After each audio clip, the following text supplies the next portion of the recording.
Hello friends, இந்த வீடியோவில் முளைக்கீரை, பருப்பு, தக்காளி எல்லாம் சேர்க்காம பூண்டு மட்டும் சேர்த்து எப்படி கடையிறதுன்னு பார்க்கலாம்.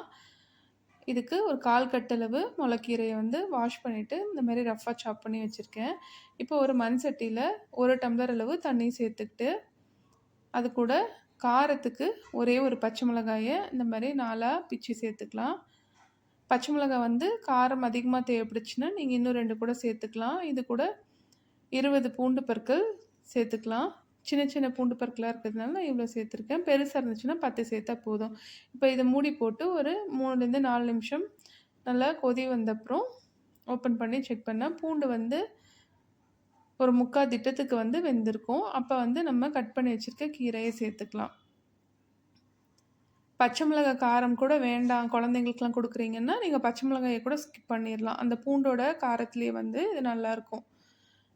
கீரையை ஒரு 3 நிமிஷம் வேக வச்சப்புறம் நம்ம செக் பண்ணி பார்க்கலாம். இந்த தண்டு பகுதியெல்லாம் நல்லா வெந்திருக்கான்னு சொல்லிட்டு நம்ம எடுத்து கையில் அமுத்தி பார்த்தோம்னா நமக்கு வெந்திருக்கா என்னன்னு தெரியும். சாஃப்டாக அமுங்குச்சுன்னா வெந்திருக்குன்னு அர்த்தம். இப்போ கீரை நல்லா வெந்திருக்கு.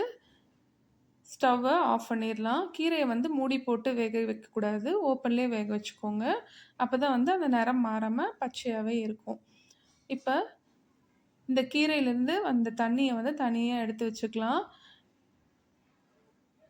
இப்போ இந்த கீரையை மண் சட்டி இருந்துச்சுன்னா நீங்கள் அதில் மத்து வச்சு கடைஞ்சிக்கலாம். நான் இன்றைக்கி மிக்ஸி ஜாரில் தான் பல்ஸ் மோடில் ஒட்டி எடுத்துக்க போகிறேன். நம்ம எடுத்து வச்சுருந்த தண்ணியை கொஞ்சம் கொஞ்சமாக சேர்த்து இதை அரைச்சி எடுத்தாச்சு. இப்போ சுவைக்கேற்ப உப்பு சேர்த்துக்கலாம். நீங்கள் அரைக்கும் போதே கல் உப்பு கூட சேர்த்துக்கலாம் வேணும்னா. நான் இப்போ தூள் உப்பு சேர்த்து நல்லா மிக்ஸ் பண்ணிட்டேன். இப்போ இதுக்கு தாளிப்பு கொடுத்துடலாம்.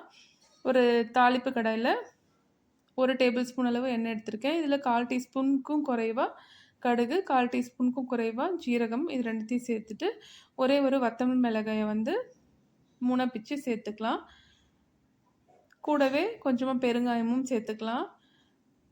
இந்த கீரை கடையலுக்கு பார்த்திங்கன்னா தாளிப்பு கொடுக்கணுன்னு கூட அவசியம் இல்லை. அப்படியே கூட சில பேர் சர்வ் பண்ணுவாங்க. தாளிப்பு கொடுத்தா இன்னும் கொஞ்சம் டேஸ்ட்டாக இருக்கும். இப்போ நம்ம அரைச்சி வச்சுருக்க இந்த கீரை கடையில் இதை சேர்த்துட்டு சூடான சாதத்தில் இதை ஒரு கரண்டி சேர்த்து நெய் சேர்த்து மிக்ஸ் பண்ணி சாப்பிட்டா சூப்பராக இருக்கும். நீங்களும் ஒரு தடவை இந்த மாதிரி ட்ரை பண்ணி பாருங்கள். வீடியோ பிடிச்சிருந்தால் மறக்காமல் லைக் பண்ணி சப்ஸ்கிரைப் பண்ணுங்கள். தேங்க்யூ.